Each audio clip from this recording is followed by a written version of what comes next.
Événement pour la 25e journée de championnat, le Wheeling Game au Palais 12 de Bruxelles entre le Brussels et Anvers. Plus de 6500 personnes présentes pour encourager surtout évidemment le club bruxellois qui évolue à domicile, mais un match important également au niveau du classement puisqu'Anvers est deuxième et le Brussels troisième avant d'entamer cette partie. Et les premiers échanges sont crispés, particulièrement crispés, stressés, beaucoup de déchets offensivement d'un côté comme de l'autre. Mike Smith ici qui va planter son premier shot à distance et puis il va louper les 5 suivants.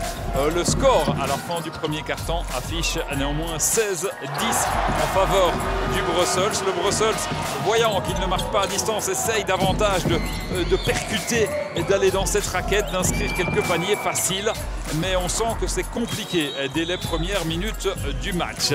Et c'est aussi compliqué dans le deuxième quart-temps pour Anvers qui ne met pas grand-chose du tout. Les équipes sont stressées et le déchet continue, mais par contre l'intensité est énorme, l'intensité défensive d'un côté comme de l'autre et l'indécision persiste. C'est 11-12 entre la 10e et la 20e minute et c'est 27-22 au moment de rentrer au vestiaire. On retrouve ici Simons pour ponctuer cette contre-attaque et c'est finalement ce qui fera la différence dans cette première mi-temps, les points marqués en contre-attaque par les Bruxellois.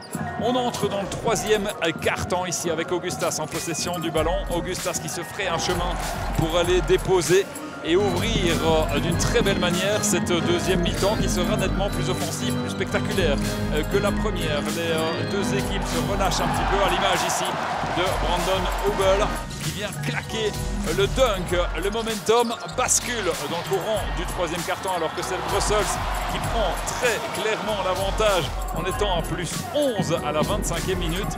Les Anversois vont se redonner un petit peu de couleur.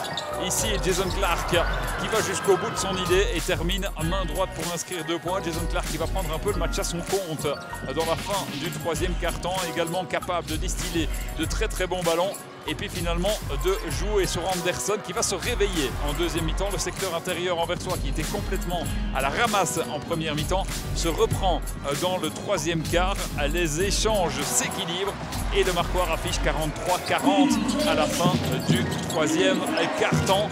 Et puis finalement le quatrième quart sera le plus beau, le plus spectaculaire, le plus indécis aussi. On retrouve ici Ryan Anderson à 3 points pour alimenter le marquoir. À 5 minutes de la fin, c'est 52-50. Le match reste indécis et vraiment stressant jusqu'à l'ultime minute. On retrouve ici Anderson qui sera vraiment le meilleur anversois en deuxième mi-temps et vraiment cette équipe des Giants qui pourra s'appuyer sur son joueur intérieur, même si on s'attendait justement à avoir un secteur intérieur anversois dominant. Et finalement à l'image ici de Gavin Ware qui perd le ballon, c'est le secteur intérieur bruxellois qui va prendre le dessus dans cette rencontre. Et le trio Hubel, Simons, Likojewski qui va dominer son sujet et surtout ses 3 vis-à-vis. Et on retrouve justement ici Brandon Hubel pour la contre-attaque.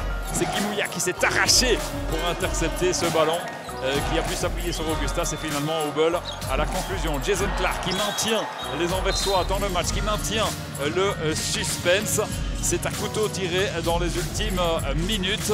Et puis finalement Domine Loubry qui va venir assommer les Giants et faire exploser le Palais 12 sur ce joli 3 points et finalement offrir la victoire aux Brussels dans ce Wheeling Game. Score final 67-61, victoire donc des Bruxellois.